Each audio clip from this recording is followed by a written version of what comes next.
When I was here 21 years ago, this building was mothballs, and this is absolutely amazing, the transformation of this building. So you should really take advantage of being here for your graduation. I need to get my glasses on so you can see. So good afternoon, everyone, distinguished faculty and guests. When I was at a medical congress in Center City in October, I got a phone call from the Office of Development and asking if I would be available to receive a phone call from the dean. And I was like, sure, no problem. I was a little perplexed, like what this call is going to be. I mean, why would the dean of CST want to talk to me? I mean, really. Sure enough, within an hour of the original call, Dean Klein called me and asked me to give today's commencement speech.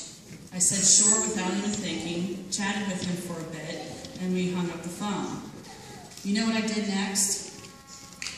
I did what any woman would do under stress. I left the Lowe's Hotel, went down straight to Rain Terminal Market, went to the chocolate stand, and bought a half-pound of milk chocolate coconut clusters and began to eat.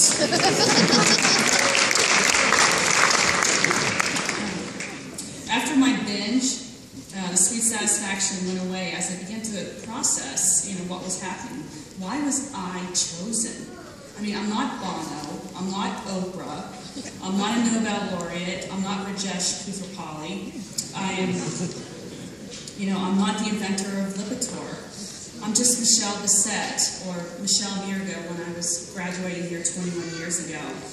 I'm a field-based medical scientist for a local pharmaceutical company. But after I thought about it for a while, I got it. I realized that like you, I am Temple-made, I am Philly-made, and I am self-made.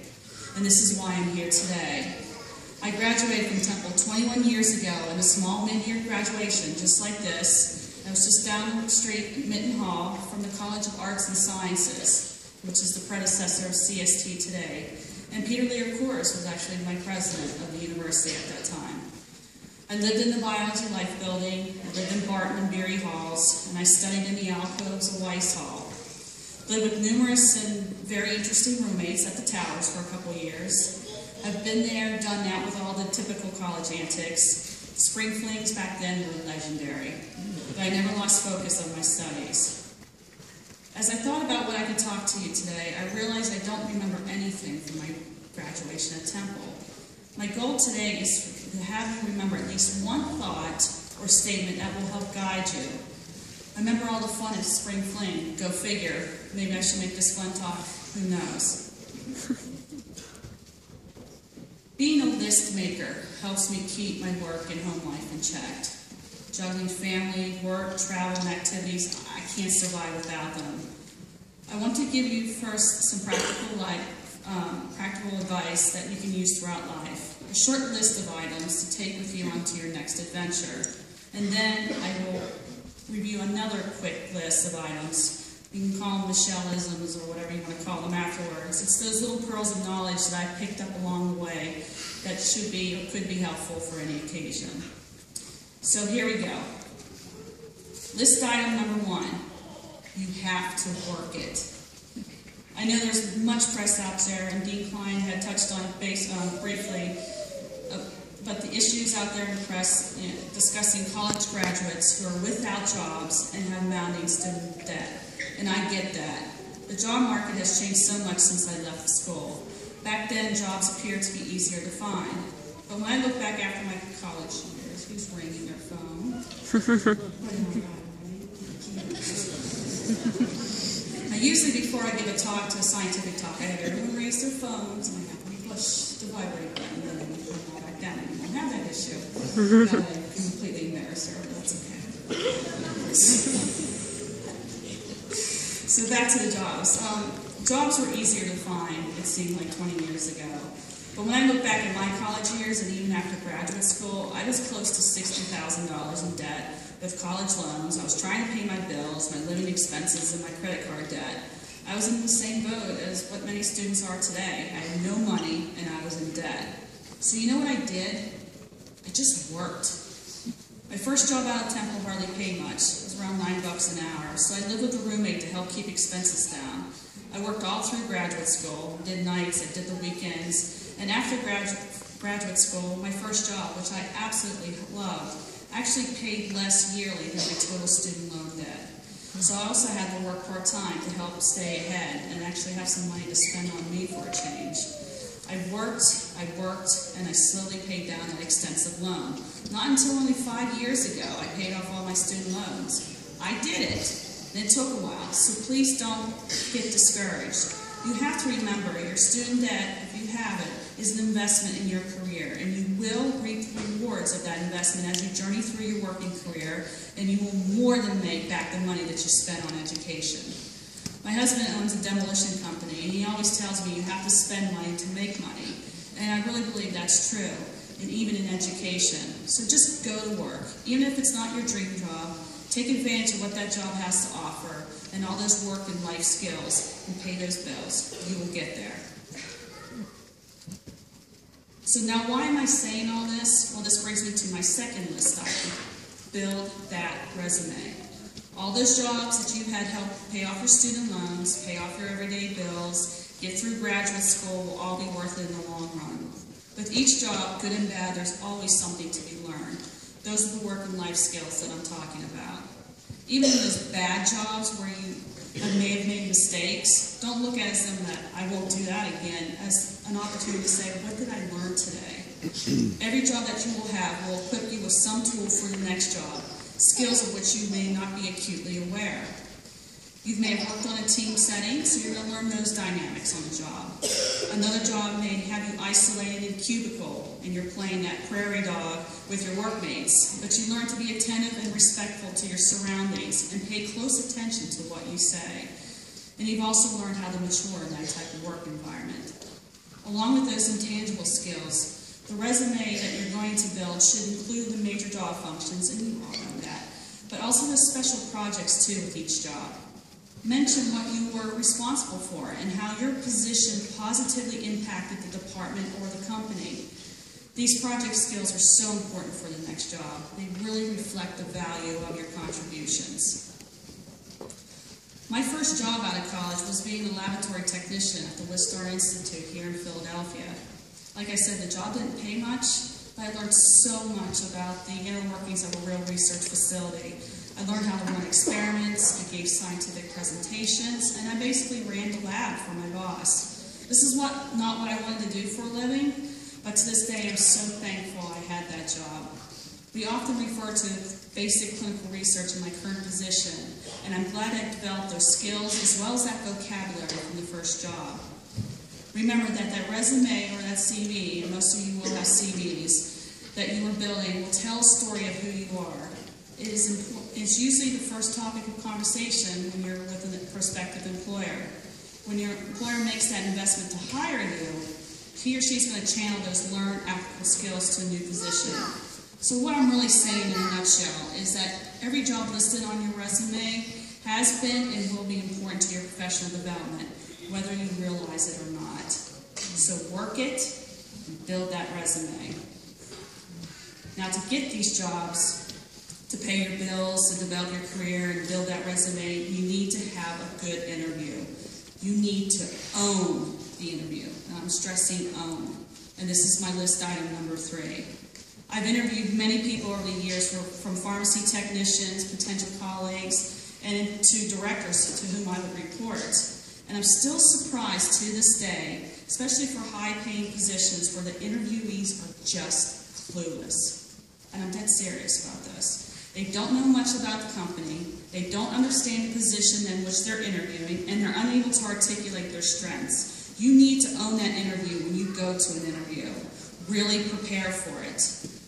Anticipate the questions that interviewers will ask. Research the company. What is this company all about? What's the parent culture? What's its mission? What's its goals for the future? Research the current news events that may impact the company's performance. Really prepare for that. Other questions that you must be able to answer is, why is this company or this hospital or this university at the top of your list? Also be prepared to interview by different people from different departments that you may not interact with on an everyday basis, but you will somehow be connected to them. All this is going to get you through the first part of the interview, but then you have to conduct the interview yourself, and this is where you will shine. Ask questions about the company's vision in the next few years, how the department you are interviewing for will impact the company overall. Was there any recent press about the company? What has been the impact? What makes that interviewer come to work every day? When the interview becomes a conversation and you are asking most of the questions, you know that you have made a connection and show that you understand and have a true interest in the company. Usually, not always, these interviews end up being very successful. A case in point, I recently mentored one of your colleagues, a Temple student, and helped her prepare for an interview for Temple Pharmacy School. And I actually feel really bad because I drilled her with questions and gave her a lot of research to conduct, looking at current healthcare events, the Affordable Care Act, aging population concerns, and why she was choosing Temple. Sure enough, these questions, these exact questions were asked at the interview, and she got in. So do your homework, it will pay off. So you have to own that interview, get those jobs, build that resume. So the first three items that I just talked about really dealt with working in your career. Obviously, it's a very important part of your life. But I want to switch gears just a little bit. I want to get a little bit more personal. My concern or fear for your generation is that you won't have the communication skills as my generation and your parents possess. Yes, the communication technology boom has brought our world closer. It keeps us more up to date. It allows us to be more productive and even busier. But all those tweets, blogs, postings, and emails as primary forms of communication take away that face-to-face contact that we should be having with our friends and our families and our colleagues. Yes, checking electronically is great with friends and family. I absolutely love it. But having a real conversation helps with that human connection that we all crave. Remember, you'll be working with colleagues across different generations, people who want to talk. Take the time to have drinks and go out to dinner with friends and family. Host a party every once in a while. Go out on dates. And when you're older and you have a family of your own, sit down and have dinner together every night you can. Yes, it still can be done. Have that conversation. Plan a vacation together. Talk about issues. You know, the family stuff. This will keep the family bond intact, as well as allowing yourself to check out from the pressures of work, school, and activities. All these conversations will allow for memories to be created. A tweet, a text, or an email does not create memories. Being together creates memories. Furthermore, we live in a society now in which you almost feel bad about taking vacations. Take them. Take the vacations. Delete the work email link from your phone, your smartphone. You can do it and it can bring it right back up. And get away. Have real conversations, relax, and just be together. You definitely need to recharge. Life will pass you by if you don't stop and take a look around and talk about it. So I'm finally at my last item. Right now you're at the beginning of your educational journey, and I did say beginning. Being a Temple graduate has allowed you to become a time and task manager, to be able to work on projects with a team or as an individual, and become a young adult. All these skills necessary to help you begin your career path.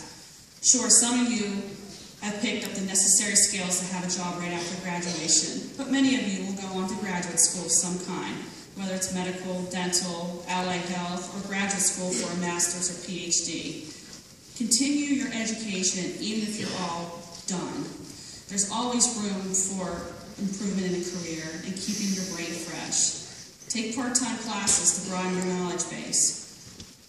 I've been science-oriented all my life, so I decided a few years ago to get my MBA so I can better understand how and why my marketing and sales teams make decisions that they do and how to better work cross-functionally with them. When I'm done with that program, I will finally take those cello lessons that I've always wanted to take so I can play with my daughter, and I will learn that second language. There's so much out there to learn and experience. If it hasn't hit you yet, this phenomenon of being required to learn, changing into wanting to learn, will actually happen to you. So continue to learn. You will never be done. So this is my list. It's short and sweet, it's practical, it's to the point. But I want to leave you today with some of the brief statements of wisdom from my life experiences so far. And these are the pearls that I mentioned earlier. So we'll go through this. There's 18 of them. Number 1, and I crack up because I wrote this. Know how to use PowerPoint. Know it well. Cutting and pasting a paragraph on a slide does not work. You will all be using it in your work settings. I guarantee it. Yeah, exactly. It's okay to eat an egg. You've heard this back and forth for how many years? They're good for you. Go ahead and eat one. It's good. Guys, learn how to cook.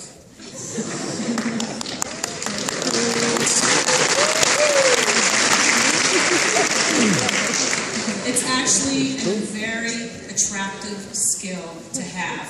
I'm just giving you subtle hints here. Ladies, learn how to cook.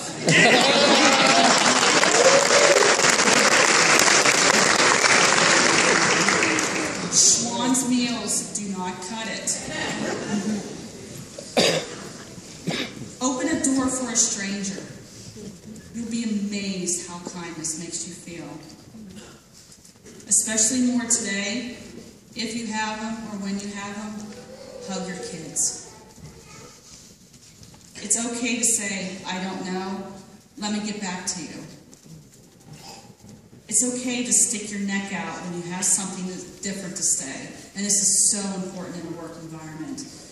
Everyone that says yes at the table doesn't generate ideas and progress and move things forward. Read, read, and read. My 8-year-old daughter will be proud of this next one.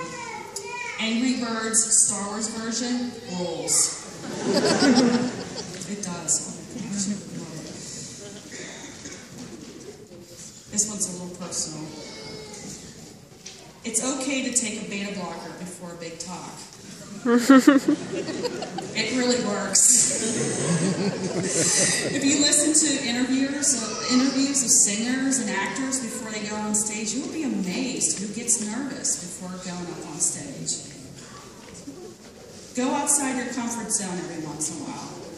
I'm doing it right now. This one's important. Be a mentor. Share your knowledge. Information being crammed in your head is no good unless you put it to good use. Go to a good movie once a year. Now you're probably all looking at me like, yeah, you're crazy, lady. What the heck are you talking about? You just wait. Just wait till how busy your lives will get. Exercise. But moderation with food is key. Save your money. This one's really important. Get a passport if you don't have one already. The reason why I'm saying this, it's not, to travel abroad and have, fun and personal, but you never know about a last-minute job opportunity to give a talk abroad or work with a client abroad. And you may only have a week notice to do it. You can't get a passport. Don't miss that type of opportunity and experience. That looks fabulous on a resume. So get a passport. And finally, never forget Temple, give back to Temple, and be a proud owl. I want to thank you today for giving me this opportunity to speak to you. I hope you are as proud as I am to be Temple made. And then hopefully in 20 years, one of you will be back to give a commencement speech. And maybe one of you will be the inventor of the next best cholesterol medication, even the Nobel laureate. Mazel tov, congratulations, and good luck with your future. You own it. Thank you.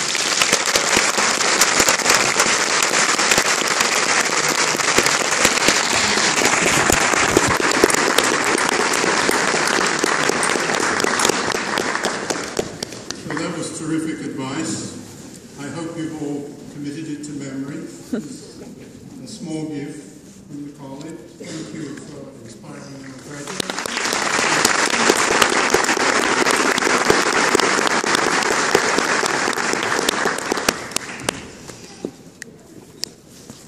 So thank you again, Dr. Bessett. Today's student speaker is Alexander Gonzalez, an undergraduate who majored in applied math and Spanish. Is Alexander here? Can you come up? Alexander's been inducted into the Phi Beta Kappa Society and the International Spanish Honors Society. He was awarded an Alliance for Minority Participation Scholarship. He was a member of the Honors Program and held interns in places like Siemens Medical Solutions. Outside the classroom, he's part of the collegiate band and served as a drum major for the Diamond Marching Band. It is my pleasure to introduce Mr. Alexander Gonzalez.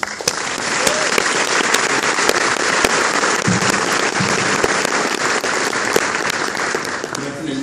My name is Alexander Gonzalez, graduate of Applied Mathematics. I wish to thank all the distinguished faculty members who were able to attend this ceremony this afternoon, our interim dean, Dr. Margaret Klein, all our family and friends who braved the cold this afternoon, and personally, my undergraduate advisor, Dr. Boris Ziskowski. When I was a sophomore, just a few years ago, I was accepted into my first internship. I was sent away to a remote corner of southwestern Ohio to do some type of MRI research, and I was anxious. I remember the first question my new boss asked me, trying to scrutinize my credentials to see if I was worthy of being there. "So where do you go?" he asked me. "Temple University," I answered. And as I was about to dive into my rehearsed blurb of Temple fun facts, that I'm sure you've all said every so often to initiate the uninitiated, he stopped me. "That's a good school." Right then, I firmly understood the strength of the reputation that Temple has. I'm always amazed at the tenacity of Temple students. We're perpetually in the library, studying our 1,000-page biology books, in the tech center looking up something for physics or orgo, or even celebrating a passing grade at Max's with a horse. We didn't just work for our degrees here. We fought for them. Every class, every credit, every final. You were all a success here at Temple, not because you were given success, but because you fought for it, and you earned it. Temple has an official motto. It somehow got lost in our collective consciousness some years ago, and rebranded pretty recently. Perseverantia vinci. It means perseverance conquers. Temple made it. It has prepared us for whatever lies next in the course of life, whether it be more classes, a new degree, a job, or even just a search for one. It reassures me that whatever the challenge ahead, this university has prepared me well to face it and to conquer it. Each Temple student had their own unique experience, but that's what makes this university special. We've learned more here than what's just stamped on our degrees. The diversity of opinions we've seen at Temple helped us learn about the world, different points of view, religions, people. That's the value of our degree. It's important that we remember that, and that we trumpet that. Every college helps you grow, but a city school like Temple helps you grow the most. We have a lot of opportunity here. We're one of the best and one of the largest cities in the country. You can make your own path here, find your own place. Like all of you, I'm very uncertain about what the future holds. I have a nervous excitement about what lies ahead. My advice to you, as a fellow graduate, comes from the wisdom that I've garnered from many stories I've been told in my time here. Friends winning scholarships I never thought possible, taking the MCATs and getting into a top-tier medical school, or moving to the city of your dreams to start a new life. Never resign your dreams or your goals as something impossible or unachievable. Like the wisest man I've ever known, my father, still tells me to this day, whether your dream is to be a franchise owner of a fast food restaurant or the President of the United States, pursue what makes you happy. Pursue something you're passionate about, something you can pour your heart into and take pride in. In reality, the achievement of the dream shouldn't even be the most important aspect in your life. It's the journey to achieving it. Even if the dream seems impossible, even if it never comes to fruition, what drives us is the road to that dream, and the fortuitous and resilient spirit that's created on the way. I wish everyone the best in the future, and a big congratulations. Thank you.